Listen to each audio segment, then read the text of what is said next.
My daughter-in-law Serena laughed at my quilts for 3 years. But the night she called my late husband's memory quilt a sad pile of rags in front of her book club friends, something inside me finally broke.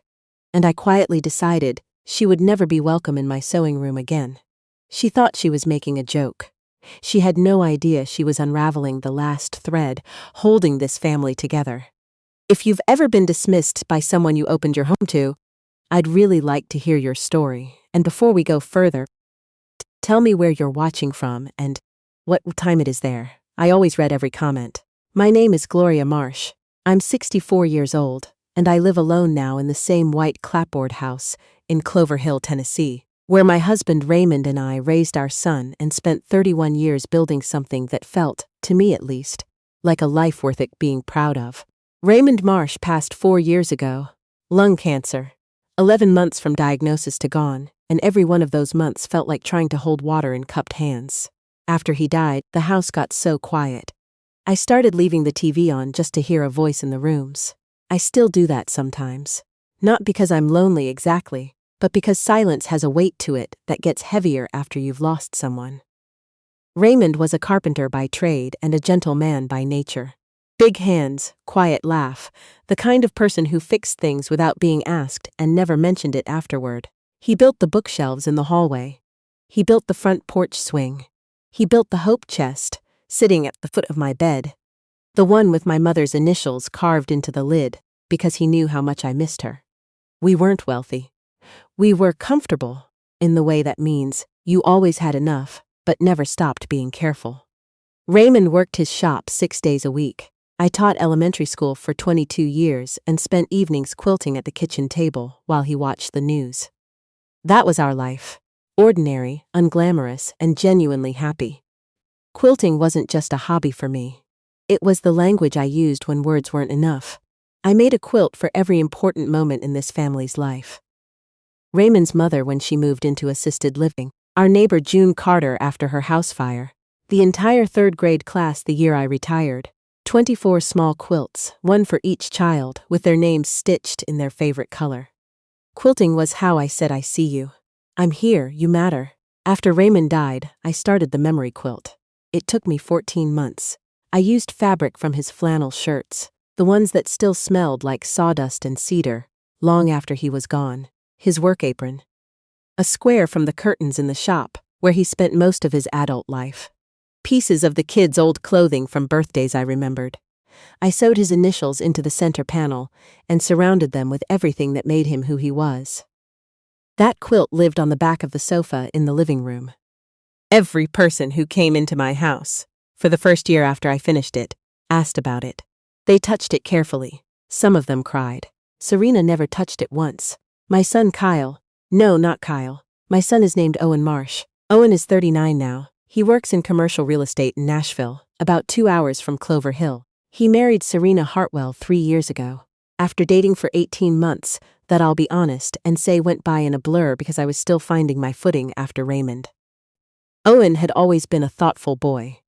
Steady. He had Raymond's quiet in him, that stillness that made people feel calm just being nearby. Serena was different. Not bad, not at first. She was quick and bright, and had the kind of confidence that fills a room before she even speaks. She came from a family in Atlanta with a bigger house, and a faster life than anything Owen had known growing up. And I could see she was proud of that in a way that wasn't quite cruelty, but wasn't quite kindness either. She smiled at everything in my house, the way you smile at something old that used to be valuable. The first time she visited, she stood in my kitchen and said, "Oh, it's so cozy in here." And the word cozy felt like a small knife, not a deep one, just enough to notice. I told myself I was being too sensitive. The second time she visited, she mentioned that her mother had remodeled their kitchen twice. She said it while looking at my cabinets. By the third visit, I had started noticing that I tidied things differently before she arrived. I put away the project I was working on. I took the quilting frame down from the dining room table. I rearranged things on the counter to make them look less lived in. I didn't fully understand what I was doing until the day I realized I was hiding evidence of my own life inside my own home. It started the way these things always do. Small enough that you convince yourself it isn't real. She called my tablecloth dated. She said it affectionately, supposedly. "Oh, this is so vintage, Gloria." She asked if I'd ever thought about replacing the porch swing. She commented on the quilt rack in the hallway, the one Raymond made by hand, and said it was very rustic. Owen laughed at most of these comments. Not cruelly, nervously, the way you laugh when you're standing between two people and don't know which one to face. I smiled and redirected conversations and told myself she was young, she was adjusting, she meant well. I made excuses for her, because the alternative was admitting that my son had married someone who looked at the life Raymond and I built together and saw something beneath her, and still, I kept setting a place for her at every holiday table. The memory quilt became the thing she returned to most. Maybe because it was the most visible, the most obviously me in that living room. Or maybe because she sensed how much it mattered and couldn't resist the pull of it. "Isn't that a lot of fabric to dedicate to one person?" she said once while Owen was outside. I looked at her carefully. He was my husband for 31 years. She smiled quickly. "Of course. I just mean, you might want to think about updating the living room eventually. Let some light in." I didn't answer. I went into the kitchen and stood at the sink for a moment with the water running, and I told myself it was fine. It wasn't fine. The night everything changed was a Thursday in October. Owen had mentioned that Serena was hosting her book club the following weekend, and had asked, almost as an aside, whether I might come up to Nashville for a few days first to visit. I said yes immediately. I always said yes. I packed the van with a new quilt I'd just finished, a wedding anniversary piece I'd made for Owen and Serena. Cream and sage. Their initials worked into the border, and I drove 2 hours thinking about how much she might like it. I arrived on a Friday afternoon. The apartment was beautiful. Of course it was. Serena had taste. That couldn't be denied. Everything matched. Everything was chosen deliberately. There wasn't a single item in that apartment that hadn't been selected for how it looked. I brought the quilt inside and held it out to her.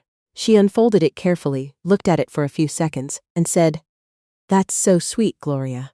Then she folded it back up and set it on the bench by the door. Not on the bed, not on the sofa. On the bench by the door, where guests put their bags. I told myself she was busy. She was getting ready for the book club. Things would be different once everyone relaxed. The book club arrived Saturday evening. 7 women, all polished, all from the same world as Serena. Marketing jobs, renovation projects, weekend trips to Asheville. They were perfectly pleasant to me, the polite kind of pleasant that keeps a careful distance. Dinner was catered. Serena had told me not to bring anything, which I understood. But I had made a small pound cake anyway, because I didn't know how to arrive at someone's home empty-handed. She put it in the kitchen and didn't mention it again. After dinner, we moved into the living room, and that's when one of Serena's friends noticed the memory quilt. I had brought it from my house. I don't remember exactly why, perhaps just because I brought it everywhere those first few years, the way grieving people carry objects. And it was folded over the arm of the chair where I was sitting. "Oh, is that handmade?" the woman asked, reaching toward it. Before I could speak, Serena laughed. "That's Gloria's quilt, she makes them." "It's beautiful," the woman said, and she meant it. "It's her late husband's," Serena continued. Her voice had the tone of someone sharing an amusing detail. "She sewed it from his old work clothes." The women murmured kindly. One of them said that sounded like a wonderful tribute, and then Serena said it. "I keep telling her she should let it go eventually. It's a little hard to look at, honestly. All those worn-out pieces. It just looks like a sad pile of rags when you don't know the story behind it." She laughed lightly after saying it. The room got quiet in that particular way that happens when something has gone wrong, but no one knows how to name it yet. I looked down at the quilt in my lap.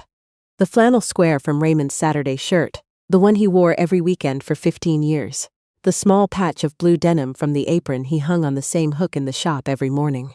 The square I'd cut from the curtains the week after he died, when I needed something to do with my hands. A sad pile of rags. I didn't cry. I didn't speak. I sat very still, and I thought of Raymond. And I thought of all the people who had touched that quilt and wept. And I thought about all the hours I had spent, trying to make Serena feel welcome, in a life she had decided was beneath her. That night, After the book club left and Owen was loading the dishwasher, I folded the memory quilt carefully and placed back in my bag. I didn't say anything on the drive home, but something had changed. Quietly, permanently. The first Sunday after I came home, I sat at my kitchen table for a long time before I picked up the phone. Owen called around noon, which was our usual rhythm. We talked about small things for a few minutes, and then he asked how I was doing. And I said fine, and he said good, and I knew he hadn't said anything to Serena about what had happened, because he never said anything to Serena about what happened. That was the pattern I hadn't let myself see clearly until now. Every time Serena said something that landed wrong, Owen went quiet. He didn't agree with her. He didn't defend me either. He just got very still and waited for the moment to pass, the way you wait for a storm to move through. He had learned that from Raymond, that stillness. But Raymond's stillness came from peace. Owen's came from something else. Avoidance, maybe. Or the particular exhaustion of living between two people you love and being unable to say so honestly to either of them. I didn't call Serena. I thought about what I wanted to say, and I realized I didn't trust myself to say it calmly yet. So I waited. 3 weeks later, Owen called to ask about Thanksgiving. He said Serena wanted to host this year in Nashville. Her parents would be there. A few of her friends. He asked if I would come. I told him I would think about it. There was a pause on the line. Mom, I'm not saying no. I'm saying I'll think about it. Another pause. Then, did something happen when you were here? Serena said she thought you seemed off. I looked out the kitchen window at the garden Raymond planted the spring before he got sick. The rose bushes had come back again this year, the way they always did, stubborn and seasonal, and entirely indifferent to what happened inside the house. Owen, I said carefully, do you know what your wife said about your father's quilt? Silence. She said it looked like a sad pile of rags. More silence. Then, she didn't mean it that way, and there it was.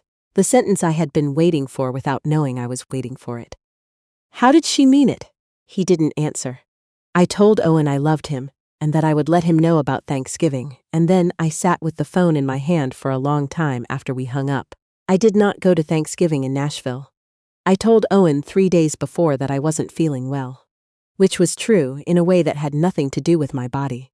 Instead, I cooked Thanksgiving dinner for myself, and for my neighbor, Paulette Gregory, who had lost her husband the previous spring, and had nowhere to be that day. We ate at my kitchen table with the memory quilt on the back of the sofa where it always lived, and we talked about our husbands and our children, and the particular freedom that comes from a meal where nobody criticizes anything. Paulette said, "This is the best Thanksgiving I've had in years." I laughed. There were only 2 of us. That's why. Owen texted that evening. Hope you're feeling better. We missed you. I didn't respond right away. I sat with that text for a while, the word we, and I wondered whether Serena had noticed I wasn't there, or whether she'd simply enjoyed having one less person to manage. A week after Thanksgiving, Paulette called me on a Tuesday morning, with the kind of energy she usually reserves for news. Did you see the church craft fair is looking for vendors in the spring? I had seen the flyer. I hadn't given it much thought. You should submit your quilts, Paulette said. I said I'd think about it, which is what I say when I mean no. Gloria. Her voice changed. You made 24 quilts for your 3rd graders when you retired. You made one for every family on this street after the ice storm. You quilted through your husband's entire illness and never once called it therapy, even though it obviously was. You are not someone who hides her work in a guest room. I didn't say anything for a moment. Then she said, "Who told you your quilts weren't worth showing?" That question landed harder than I expected, because the answer arrived instantly, without me looking for it. I told Paulette I'd submit the application. The Clover Hill Spring Craft Fair wasn't large. Maybe 40 vendors, a church parking lot, a Saturday in April. But I had spent the winter making 8 new pieces, the most I'd made in a single season since before Raymond got sick. Something had come loose in me after Thanksgiving, some permission I'd been withholding from myself for a long time. The morning of the fair, I almost talked myself out of going. I stood in the kitchen with my coffee telling myself the quilts were too personal, too old-fashioned, too much like a sad pile of rags. Then I said Raymond's name out loud, not for any particular reason, just to hear it, and I loaded the van. I set up my table between a woman selling beeswax candles and a retired teacher who made hand-thrown pottery. I draped the memory quilt across the display rack in the back because it wasn't for sale, but because it was the truest thing I had ever made. And I wanted it to be visible. Within 20 minutes, a woman stopped in front of the memory quilt and stood there for a long time without speaking. She was maybe 50, wearing a winter coat she hadn't needed on a warm spring day, the kind of coat you grab when you leave the house on autopilot. Finally, she said, "My mother made one of these after my dad died. What happened to it?" I asked. "I still have it. It's on my bed." She looked at me. "I sleep better with it there." By noon, my table had a line. Not a long one, but steady. People coming back with husbands, with mothers, with photographs on their phones of rooms where a quilt like mine might live. 3 women asked if I took commissions. One man in his 70s stood at the memory quilt for 10 minutes, just looking. And when I finally asked if he was all right, he said, "My wife used to quilt. I didn't appreciate it enough while she was alive." I told him that was all right. That was why quilts lasted longer than regret. Paulette found me mid-afternoon, practically vibrating. "You've been here 6 hours and you've sold 7 quilts." "6," I said. "I'm keeping the blue one. Gloria Marsh." She grabbed my arm. "People are talking about you on the community Facebook page." I didn't know what to do with that. I wasn't on social media. Raymond always said he preferred reality, which I thought was funny coming from a man who watched 3 hours of news every evening. Owen called that night. "Mom." Serena showed me something. My chest tightened slightly. "There's a post about you, from the Clover Hill community page. Someone took a photo of your display." I sat down at the kitchen table. "Oh, it has over 200 comments." I didn't respond. "People are. Mom, they're saying really nice things." There was something in his voice I hadn't heard in a while. Not guilt, exactly. Closer to embarrassment. The slow, uncomfortable kind that arrives when you realize you missed something important. I told him that was kind of them. We talked for a few more minutes, and when I hung up, I sat in the kitchen for a long time. The way you do when something has shifted. But you're not sure yet what it means. 3 days later, Owen came to Clover Hill without calling first. He knocked, which he never did. Owen had a key and had used it since the week Raymond died. The fact that he knocked told me everything about how he was feeling before I even opened the door. He stood on the porch, looking like a man who had practiced a conversation several times and still wasn't sure he had it right. "Hey, Mom." "Hey, sweetheart." He came inside and sat at the kitchen table, which is where every real conversation in this house has ever happened. I made coffee. I put pound cake on a plate. I sat across from him and waited. "I owe you an apology," he said. I kept my hands around my coffee cup. I kept telling myself I was keeping the peace, staying out of it. But I think I was just. He stopped. "I let her talk to you that way, more than once, and I didn't say anything because I didn't want to fight about it. And that wasn't fair to you."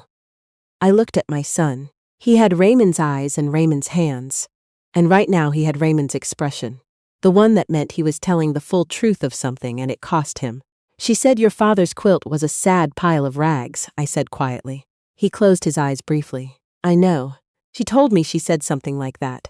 She framed it differently, but I knew. And I should have called her on it that night instead of waiting 3 weeks for you to bring it up." He looked at the table. "I'm sorry, Mom. I really am." We sat with that for a moment. Then I said, "Where is Serena?" He exhaled slowly. "We've been talking, a lot, the past few days. Since the Facebook thing." "What does she say?" He was quiet for a moment. "She says she didn't realize how much she'd been doing it, which I think is partially true and partially just, easier than fully admitting it." That honesty surprised me. Owen had always protected Serena in these conversations the way I used to protect him from Raymond's worry when he was small, shielding people you love from consequences that might teach them something. "She wants to call you," he said. I told her she needed to ask me first whether that was something you wanted. I appreciated that, more than he probably knew. "Not yet," I said. "Not today." He nodded. We drank our coffee. I cut him another piece of pound cake. We talked about the craft fair. About the commissions I'd been asked about the woman who came back the next day to buy the blue quilt after all. At some point, Owen got up and walked into the living room. He stood in front of the memory quilt for a long time. The way people stand in front of things they haven't let themselves look at directly. "I forgot how much of Dad is in this," he said quietly. I came and stood beside him. "The Saturday shirt," he said, pointing. "And the apron," I said. "And the curtains from the shop." He didn't say anything else for a while. Then, "She's wrong, Mom. It's not a pile of rags." "I don't know why she said that." "I think," I said carefully, "she's uncomfortable with things she can't make look a certain way." He turned to look at me. "What does that mean?" "It means some people only feel safe when everything around them looks chosen and controlled. Old things, worn things, things that carry grief. They make those people nervous. Because you can't decorate around grief. It just sits there, looking like what it is." Owen was quiet. "I'm not excusing her," I said. "I'm just saying I think I understand what it's about." He nodded slowly. "I think she's been embarrassed, of where I come from, of us, maybe." That landed, not like a blow, more like a confirmation of something I'd suspected for a long time. "Are you embarrassed?" I asked. He looked at me like the question hurt. "Never. Not once." I believed him. That was the difference between Owen and Serena. Owen had always known where he came from and worn it without shame. Somewhere along the way, Serena had decided that knowing where you came from was the same as being stuck there. Serena called on a Wednesday, 11 days after Owen's visit. Her voice was different, not the bright, controlled voice she usually used with me. Smaller, more uncertain. "Gloria," she said, "I've been trying to figure out how to start this for about a week." "Just start," I said. A pause. "I'm sorry for what I said about Raymond's quilt. I'm sorry for the way I've spoken about your home and your things. I think I've been unkind, and I told myself I was joking, but I know that's not honest." I let that sit for a moment. "Why did you do it?" I asked. She was quiet long enough that I thought she might not answer. Then, "I think I was trying to make myself feel more comfortable by making where Owen came from feel smaller. And I know that's not okay. I just didn't see it clearly until recently. Until the Facebook post," I said. She exhaled. "Until the Facebook post. And until Owen sat me down and actually told me, directly, what he'd been watching me do for 3 years. That surprised me. Owen had finally said it directly. I hadn't known. I thought of what that conversation must have cost him, standing between his wife and his mother and finally choosing honesty over peace. "I love your son," she said. "I want to do better." That sentence was simple and it was real, and I could hear the difference. "Serena," I said, "I'm not asking you to love my quilts or think my house is beautiful. I'm asking you to stop making me feel like a problem that needs updating." A long pause. "That's fair," and the memory quilt stays on the sofa. The faintest sound on the other end, almost a laugh, almost a breath. "I know." We didn't talk long after that. There wasn't much more to say yet. Apologies are beginnings, not endings, and we both knew we were at the start of something that would take time to build correctly. But when I hung up, I walked into the living room and sat down on the sofa next to Raymond's quilt. I put my hand on the Saturday shirt square and sat there in the quiet. For a while. We're still here, I thought. All the pieces of you, still holding together. The spring after the craft fair, Serena came to Clover Hill for the first time without an agenda. No occasion, no reason listed in the text message, except that she and Owen were driving through the area and wondered if they could stop. I had roast in the oven when they arrived. She came through the front door and stood in the entryway the way she had the first time she'd visited, but different, not looking at the walls for what needed updating. Just looking. She noticed the new quilt on the rack, a commission I'd just finished, deep red and gold for a woman whose mother had just died. "That's stunning," she said. I said thank you and meant it. She didn't touch the memory quilt on the sofa, but she looked at it differently than she ever had before. Not with embarrassment or amusement or the polite performance of appreciation. Just looked. After dinner, she helped me clear the table without being asked. She washed the serving dishes while Owen dried, the two of them working in the rhythm of people who'd found their way back to something. Before they left, Serena stopped in the hallway in front of Raymond's quilt rack. "He made this?" she asked. "3rd anniversary," I said. I told him I had nowhere to hang finished quilts. He built me a rack. She ran her fingers lightly along the wood. "He was good." "He was." She turned to look at me, and for a moment I could see the effort in her face. Not performance, but genuine reaching towards something that didn't come naturally to her yet. I want to understand it better, she said. The quilts. What they mean. I think I was afraid of things I didn't understand, and it was easier to dismiss them. I didn't say anything right away. I just looked at her. This woman my son loved, standing in the hallway of the home where he grew up, finally still enough to actually see it. Come in spring, I said eventually. I'll teach you to piece a simple block. You don't have to love it. But you'll understand it better. She nodded slowly. Owen caught my eye from across the hallway, and the look on his face was the same one Raymond used to give me when something he'd been worried about quietly resolved itself. Relieved and grateful, and a little undone. Some things don't heal all at once. They mend a stitch at a time, patient and deliberate, holding pieces together that once seemed too torn to repair. I learned that from quilting. I learned it from Raymond. And maybe now, slowly, in the language of fabric and wood and family dinners eaten without cruelty, Serena was beginning to learn it too.